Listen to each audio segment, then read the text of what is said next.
శ్రీకాకుళం జిల్లా నందిగాం మండలం బాణాపురం గ్రామ సమీపంలో జాతీయ రహదారిపై గురువారం ఉదయం రోడ్డు ప్రమాదం చోటు చేసుకుంది.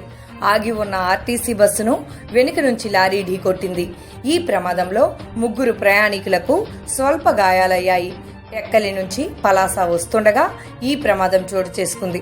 విషయం తెలుసుకున్న నేషనల్ హైవే సిబ్బంది, పోలీసులు ఘటనా స్థలానికి చేరుకుని ట్రాఫిక్ ను క్రమబద్ధీకరిస్తూ గాయపడిన వ్యక్తులకు ప్రథమ చికిత్స అందించి ఘటనపై నందిగాం పోలీసులు కేసు నమోదు చేశారు.